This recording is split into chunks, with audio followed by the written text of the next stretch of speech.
bagi itu ikut sifat dia sebagai Tuhan atas kasih dan sayangnya. Kadang-kadang kita rasa susah sikit dengan cara dia bagi, tapi dia bagi senang dekat akhirat. Kita minta satu benda, dia bagi 50%. Ada tak dapat lagi 50%. Sedangkan 50% Allah simpan nak bagi dekat kita dekat akhirat, Allah gandakan 1000 kali ganda. Tak mau. Tapi sebab kita ni hamba, kita ni jahil, kita tak faham macam tu. Kita nak kalau kita minta cawan macam ni, kita nak cawan macam ni. Tak nak tukar lah. Allah Ta'ala nak bagi yang lagi elok pun tak mau. Tapi sebab kita nak macam tu. Pada menyatakan ikhlas. Banyak benda kita buat ni tak ikhlas. Saya lah. Banyak benda kita buat ni sangkut dengan dunia. Ya. Kalau tak, Imam Ghazali tak sebutlah ulama ni terbagi kepada dua. Satu ulama dunia, satu ulama akhirat. Ulama dunia ni macam ulama jihad kata tujuh masalah neraka. Ulama ilmu banyak, pakai Quran, pakai hadis. Alim tu Imam Ghazali kata ulama jihad, ulama dunia. Guna ilmu untuk nak dunia, jihad. Alhamdulillah. Saya teringat Ustaz Ibrahim Libiau cerita oleh pembantu dia. Dia nak pergi mengajar, bawa kereta. Dah bawa lah. Jadi pada berat, dia kena dia patah balik. Dia datang dekat rumah dia balik. Lalu dekat rumah dia balik, kemudian dia bawa jalan. Lepas tu pembantu dia kata, jadi tanya Ustaz, kenapa Ustaz buat macam tu? Dia kata, all the way dah nak pergi mengajar ni, surau masjid ni. Dia kata, tadi masa aku keluar tadi, aku teringat bila aku pergi ni, orang bayar kat aku dapatlah ganjaran. Jadi lepas sikit lah, aku dapatlah sesuatu. Aku teringat masa perjalanan itu bukan satu ikhlas kerana Allah. Jadi aku patah balik. Aku balik ni dekat rumah ni, aku ikhlaskan baliknya. Aku ni pergi mengajar kerana Allah. Itu kata ulama. Ini ulama. Al-Mahrum Ustaz Ibrahim. Susah nak dapat ikhlas ni. Nabi kata ikhlas ini umpama semut yang hitam yang berada pada atas batu yang berwarna hitam pada malam yang gelap pekat, tak ada bulan. Kita nak cari ikhlas ni, umpama kita mencari satu ekor semut yang hitam. Semut tu pula berada di atas batu yang hitam. Jadi kita nak cari tu waktu malam yang pekat, malam yang gelap pekat. Susah nak dapat ikhlas. Kena usaha yang sungguh-sungguh, walaupun gelap pekat, kena apa juga, kita cari juga, kena tengok juga. Tak nampak pun kena bersungguh-sungguh sampailah. Dia bukan mungkin 1000 kali gantau, 1000 kali sampai kita nak jumpa semua ini, kita nak cari. Itu nak dapat ikhlas sampai macam tu. Kena sakit dulu, susah bawa Allah bagi. Kena mujahadah, susah dan payah. Bahkan jatuh dalam salah banyak kali dulu, barulah kita dengan rahmat kasih sayang Allah. Bila benar sebab Allah tu dan semua aku. Itulah syirik yang paling tersembunyi yang ada dalam hati manusia. Hatta mufti sekalipun. Hati ini istilah orang yang alim boleh keluarkan fatwa.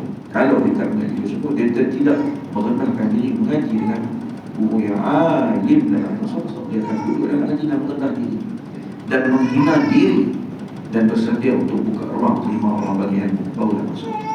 Macam kisah Nabi Allah Musa dengan Nabi Allah Khidir alaihissalam. Dalam Sahih Bukhari dirakamkan, satu hari ditanya kepada Musa, siapa yang paling alim zaman ini tentang ilmu Allah? Maka Musa kata, aku. Betul ya? Daripada satu sudut sebab dia Nabi, pangkat dia Rasul, pangkat dia Ulul Azmi lagi. Zaman dia tu ada beberapa Nabi, dia Nabi yang utama, Rasul yang utama. Nabi Harun pun ada, orang alim, ramai zaman dia. Tapi dia Rasul yang besar. Taurat tu turun dekat tangan dia.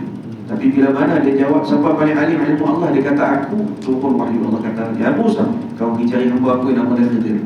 Itu dia bawa satu budak apa dalam pengembaraan dia untuk mencari satu hamba Allah yang nama Khidir. Budak tu besar jadi Nabi, nama dia Yusha. Buka balik kisah surat Kahfi. Tuntunkan banyak kalau mencari adat dan perjalanan dan jumpa. Datang Nabi jumpa dengan kita, Nabi Allah Khidir suruh balik. Lantas tentang ma'ina sabar. Kau tak boleh sabar dengan aku.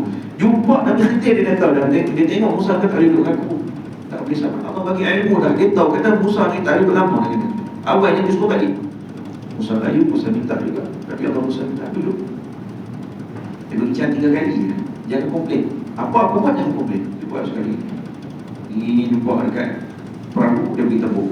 Besar dia marah kan. Ikut fiqah saya saja rosakkan harta orang, hukum haram. Nabi Khidir balik. Aku kata jangan tanya kamu kata ni.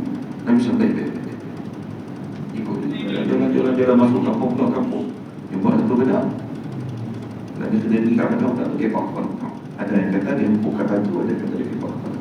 Terkejut dari Musa. Kau bunuh orang, haram. Aku kata lam tastati' ma'iya sabra. Kau tak boleh sabar dengan aku.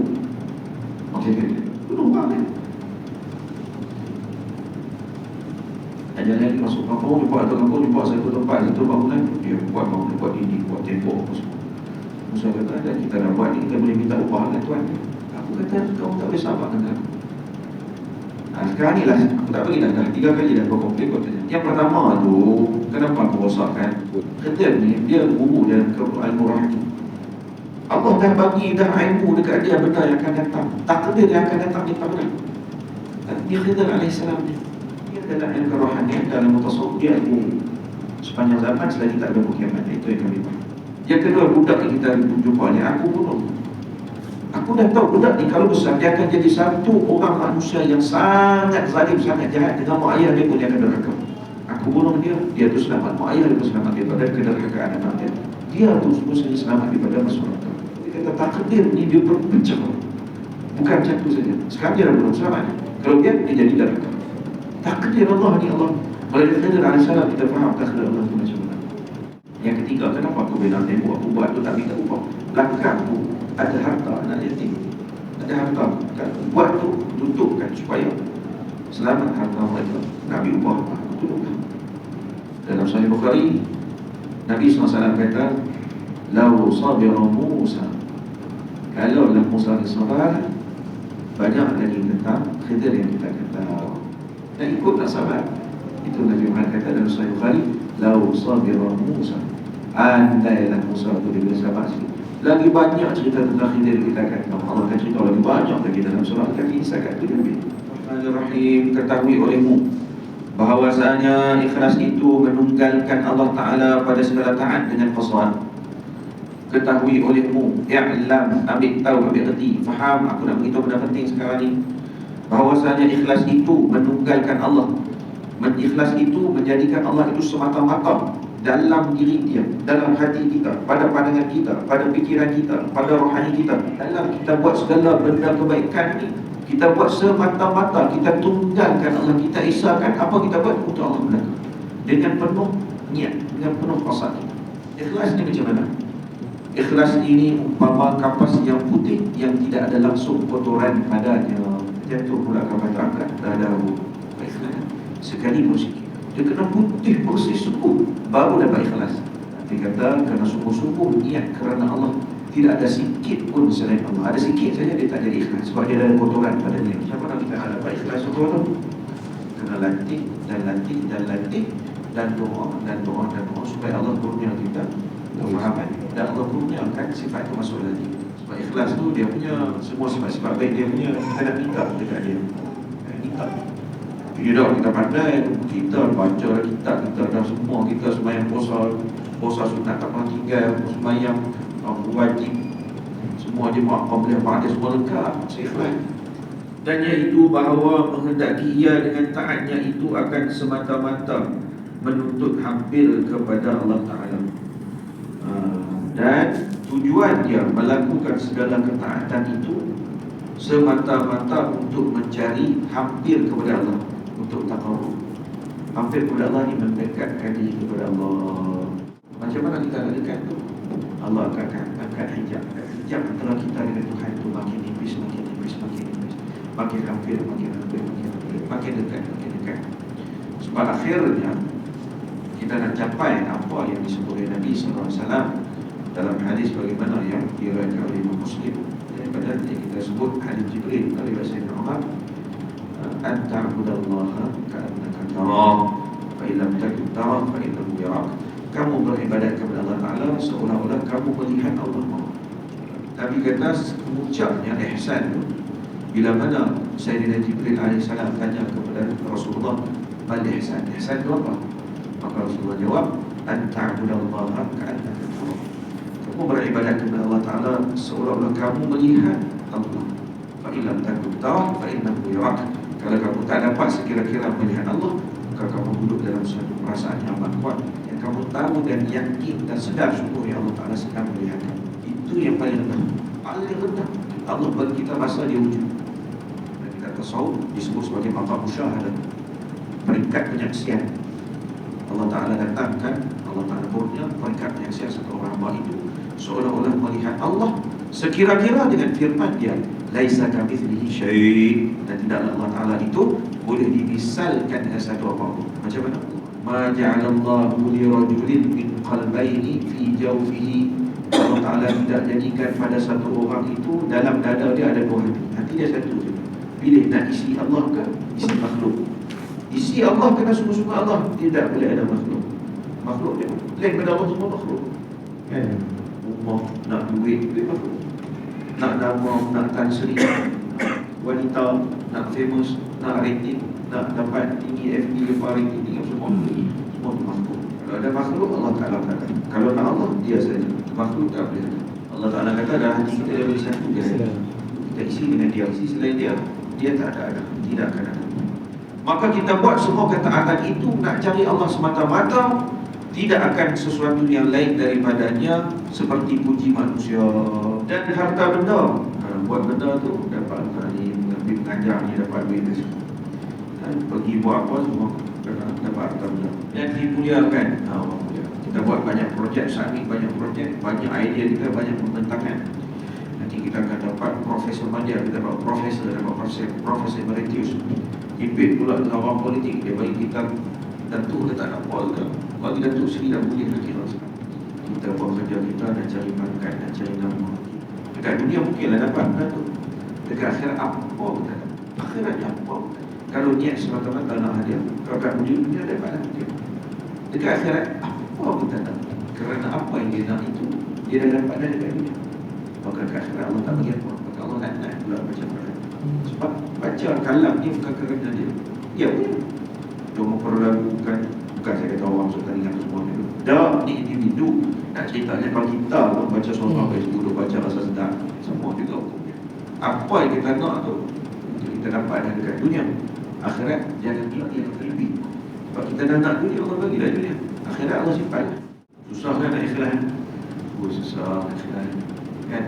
Banyak benda kita buat ni kerana Allah campur campur dan lainnya. Dan selain pada benda-benda dunia tu, daripada segala tujuan dunia, benda-benda dunia ni apa? Saya dah sebut. Dunia ni benda yang bila mana kita mati dia habis setakat dunia. Tak ada langsung bawa ke akhirat tu. Yang mana jadi akhirat? Zakat dia, wakaf dia. Itu bukan wakaf kerana Allah. Sedekah dia, infak dia, dia rakyat yatim bagi. Itu semua jadi akhirat. Yang dia kata nak tunjuk kata ekonomi orang Islam itu dia sebut. Yang mana yang jadi akhirat? Yang mana yang dia dah serahkan kepada Allah? Jadi akhirat. Apa sembahyang banyak? Semua sembahyang yang khusyuk. Sembahyang Allah terima. Kadang-kadang kita ni tak khusyuk. Tapi kita benar diri, ya Allah, kita tak tahu dah nak khusyuk. Tapi pengaji kata dia khusyuk, ya Allah. Sembahyang semua lalai. Pada awal tak ada lalai. Tapi aku minta satu juga, satu saja. Terima. Kita nak khusyuk ni apa? Ikhlas ni apa? Bahawasanya ikhlas itu satu kelakuan hati yang dipuji, satu perkara yang menjadi pakaian ataupun kelakuan hati yang sangat Allah suka, sangat kami suka. Tapi nak dapat itu sangat maha susah. Nak dapat ikhlas itu maha susah, maha payah. Tapi kalau dapat itu maha Allah Ta'ala sangat suka, sangat sayang. Sangat saya kata buat sikit saja, tapi ikhlas full, tempat, padat. Buat banyak-banyak, satu betul-betul tak terima sebab ada unsur dunia. Dan tiada diterima akan amal ibadat melainkan dengan dia. Amal ibadat itu semua Allah tak terima melainkan syarat dia kena terima dan juga amal ibadat walaupun penuh dengan kecacatan. Dan kita bertanya dengan Allah, kena ada adab dengan Tuhan. Dia suka kita merayu kerja pasal lupa diri, pasal berdosa, pasal banyak buat salah, pasal hina, pasal tak mampu. Bila kita sebut sekasih hamba tu, dia terima lagi sebagai hamba. Kita cakap dengan Tuhan macam kita ni.